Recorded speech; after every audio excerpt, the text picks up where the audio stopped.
Hi, thanks for hanging in. My apologies, my apologies. Like I said, I'm living dangerously today. I'm on borrowed time all day because I'm on call, so I'm trying to work in a whole lot of things at one time.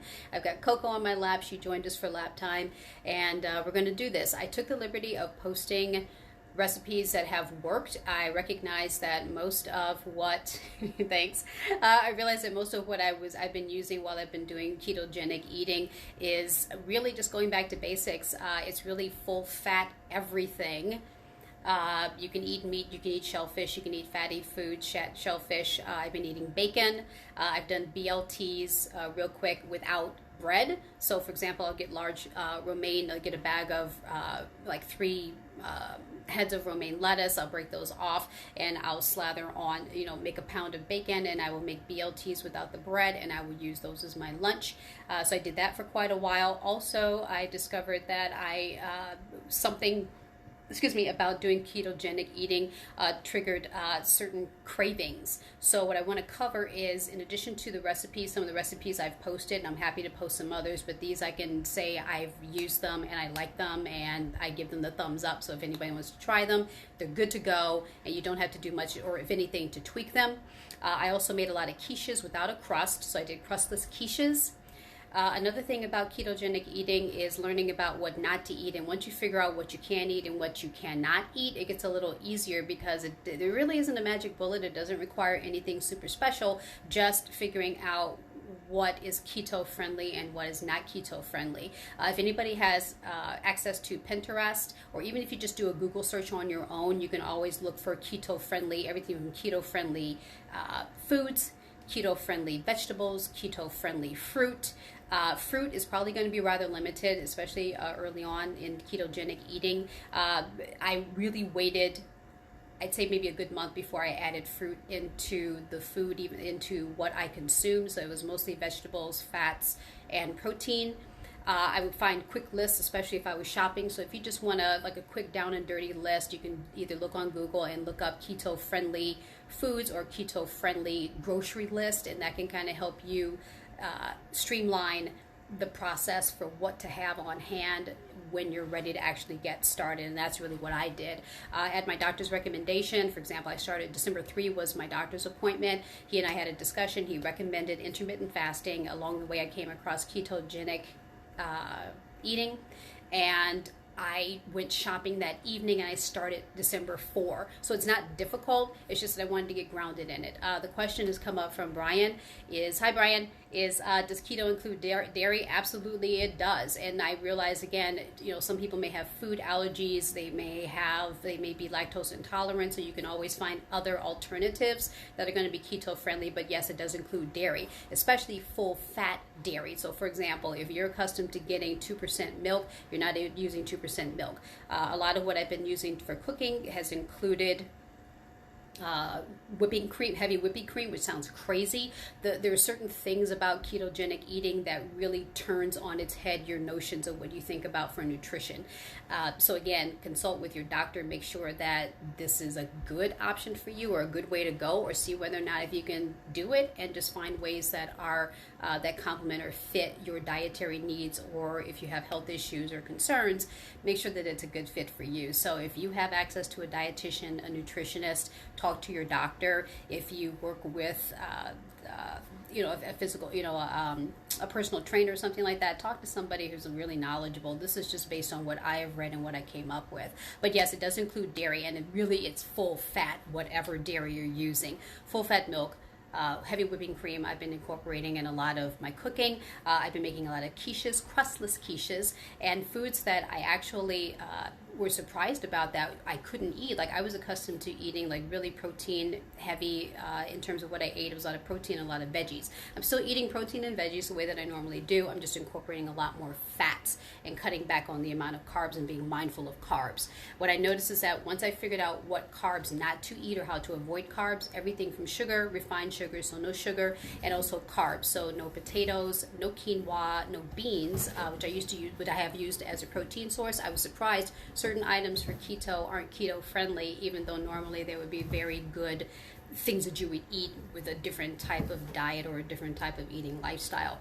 There were some things I definitely had to get adjusted to, but I've been doing a lot of quiches, a lot of eggs, a lot of cheese. Dairy does not bother me, so I've been okay with incorporating more dairy. Full fat cream cheese. I have had a party with brie. I've been having a really wonderful time eating brie cheese. I've been eating bacon. I did a lot of BLTs for a while. One of the things I did want to address is often you can probably eat a lot of the things that you're still eating, just no bread, no carbs, no pasta, no rice. Those types of things you just learn how to get away from.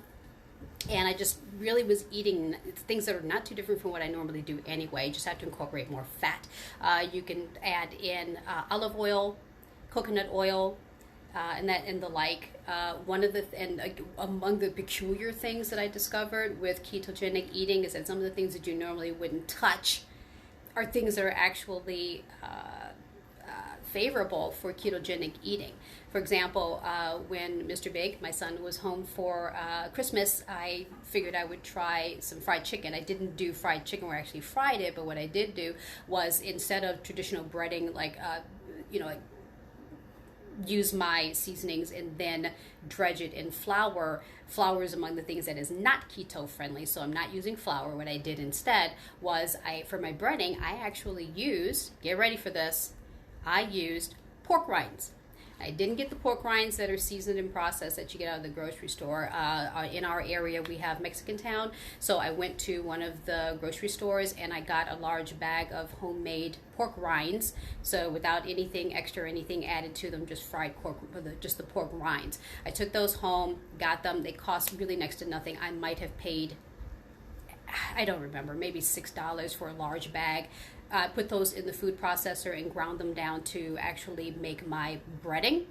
And I went ahead and did salt and pepper and what I would normally do to season my chicken. And then I used the pork rind, the ground pork rinds, as my breading, and then I did an oven fried version of oven fried chicken using the pork rinds. I had a concern about the amount of salt, but fortunately, because these were fresh made and they didn't have anything added, they had thank you, Bethany. Bethany also included ghee. I haven't had occasion to use ghee just yet. I do have it, but I just haven't had occasion to use it. So yes, that is a really good fat to use. So if anything, if you just want to get grounded in it, do a quick search to develop a grocery list. So if you just want to get started. A question just came up: is keto diet hard to stick to? I did have to get disciplined. Let me preface that. Not so much ketogenic eating, because once I actually had the items in my house, I'm a home cook, so it isn't difficult for me I'm not going out and getting restaurant food all of the time, so I don't have to make decisions about looking at a menu and figuring out what I can and cannot eat if I'm out. I don't do that. I'm a home cook. So ketogenic is not difficult. It's just a matter of, once I actually got the raw ingredients for what I wanted to use, then I went with that, and I just cooked according to what was appropriate for what I was doing. And it worked out really well. What else? Oh, also, one of the other things is sometimes you can adapt what you're already doing and just substitute items that you're accustomed to using. For example, a question came up, someone asked me a question about thickeners. So sometimes you may use cornstarch as a thickener. Cornstarch is not keto friendly. So what you do, I just did a quick search on what are keto friendly substitutes for cornstarch if a recipe calls for cornstarch. So I wanted to cover a few things that I actually just purchased and added. So all I had to do was substitute these items in lieu of what I would normally do with a recipe, or if I come across a recipe I like, and if something called for something like cornstarch or flour, I just found keto-friendly items to substitute so I could still do the recipe, and I didn't really have to. Hi, Jeffrey. Yes, feed me. Does it have to be human? Feed me. Does it have to be mine? Feed me. Where am I supposed to get it? That is a shout out to Jeffrey Collins, and if you get the joke, you get it. If you don't, that's okay. We're moving on. Among the things that I used to substitute was for if a recipe called for flour or a thickener, I have used alternately. I don't know if you hope you can see this. This one is coconut flour. I've used coconut flour as a substitute for anything that calls for flour or a thickener, and also almond flour. This one in particular is fine ground. So the first time I ever used almond flour. It was ground, but it was a little more flaky, a little gummier. This one is more fine ground, and it worked out really well. These I either got from a health food store, or sometimes, depending on what store you're utilizing, you may find it at your local grocery store, you may find it at a health food store, but a lot of times I think a lot of these items or alternative items are getting more readily available, so you don't have to go out of your way or necessarily go to a health food store to find these items. If you're in an area that has a decent sized store or grocery store, a lot of these stores are actually carrying these items. Speaking of which, for sweeteners, I went probably a good 2 months before I gave in to carb cravings, as well as things I just wanted to taste for something sweet. For the most part, whenever I got cravings, going back to the question about is it difficult to stay on keto, for me it has not been. I went a good 2 months, or actually no, I'd say about a month or a little longer, without really having a strong craving for anything. What I discovered is that if I had a taste for something sweet, if I ate something fatty like some full fat cream cheese or some cheese, there's something about the fat content that helped me feel satiated, so it really put a curve to any cravings that I had, especially for something sweet, so that helped. So I was able to balance it out. Also, as a way to keep me busy, you can drink coffee, you can drink tea. I've heard you can use bone broth. I have not used it, but you can use these items along the way, because I'm still having fluids through the day, and I'm also doing intermittent fasting. So if I'm doing intermittent fasting, the time slot that I chose, and this is entirely from me, was I would fast until 2 p.m. in the afternoon, and then from 2 p.m. until 10 p.m. that night, I will eat. And I just go ahead and eat my ketogenic foods. So I'm combining the two things. If anything, the challenging part was the intermittent fasting and just getting accustomed to not eating or consuming anything except for your liquids during the day. And again, no sweetener with your liquids. Getting back to supplements, I got a little off track. These are the two items that I use for either a thickener, or if a recipe calls for flour, this is what I'm using now. Also for sweeteners, it turns out that you're not using, so for sweeteners, no agave, no honey, no sugar, no refined sugar, no brown sugar, no, did I say honey already? What I did end up using were two different things. Let me take a look at these really quick. This is made with, this one is called Swerve. This is the brand name is called Swerve. The actual name of the sweetener itself is called erythritol.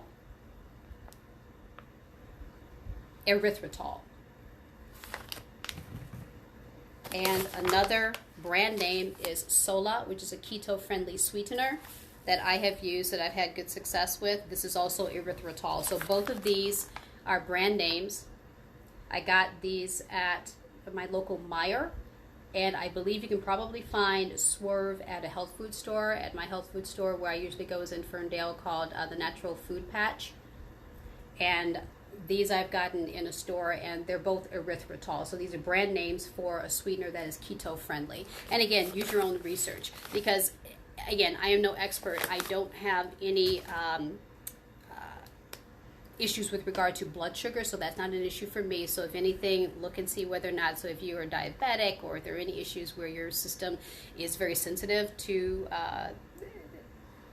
dietary concerns regarding sweeteners, look and see whether or not if this is compatible with, if you have a pre-existing health condition or something, see if it's compatible. I can't speak to it. I don't have it as an issue, so I haven't had to look into it to see whether or not that's a concern for me. But another sweetener that is keto friendly, I did get this at my local health food store at the Natural Food Patch. This one is called xylitol. This is called xylitol. And between these two sweeteners, they've worked well for me, and they pretty much give you the equivalent, or give you that sensation that you're eating something sweet that's not goofing with your progress with ketogenic eating. So really, at the end of the day, this is what has really gotten me through, and I've picked them up as needed and used them. For example, okay, thank you, Bethany. Bethany is indicating that Swerve is available at Meijer's on 8 Mile in granulated and powdered form. And so thanks. So check Bethany's comment there as well. And I did pick these up at Meijer, and they've worked out really well for me. The recipes that, and I also want to speak briefly on the recipes. The recipes that I posted, again, are ones that I have tried that I found to be very satisfactory. And also the ones that I posted were in response often to cravings that I was having. So there was a period of time, again, after about a good month, I did start getting cravings for carbs. I had a taste for bread. So one of the recipes I posted is for a keto-friendly bread.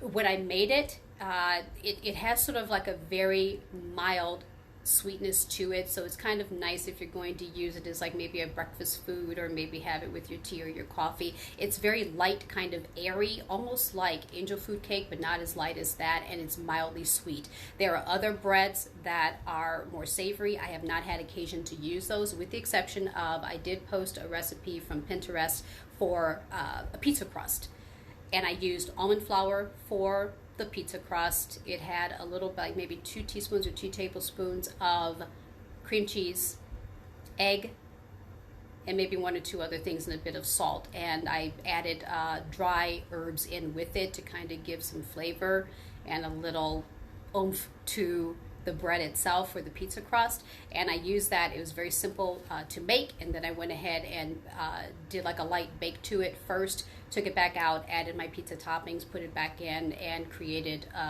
my own pizza using that particular recipe. But that one I was very happy with. It worked out really well. Very simple, very easy to use, and pretty much you're using the ingredients. So if you've got these, if you have these in your kitchen cabinet, particularly these kinds of items, you're pretty much good to go, and you pretty much have everything already that you need in order to do a pizza crust.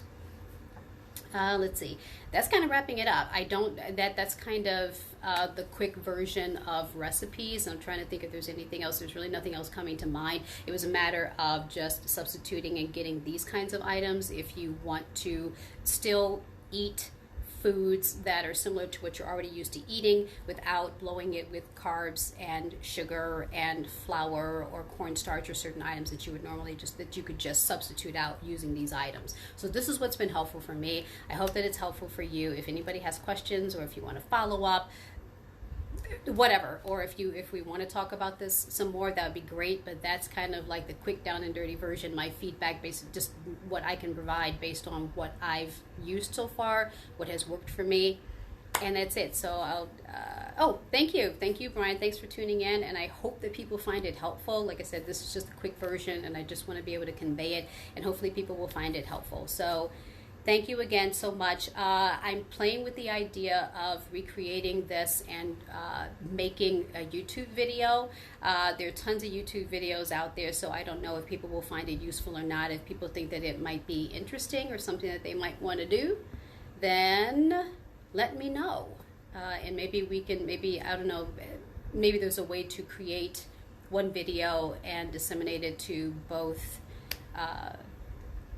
Facebook and YouTube, but we'll see. So thanks so much, folks, for tuning in. Sorry it's so random, especially today, kind of getting this launched, but when it rains, it pours. And like I said, I was living a little dangerously today on borrowed time. So thanks so much for coming along, and I appreciate you guys. Bye-bye.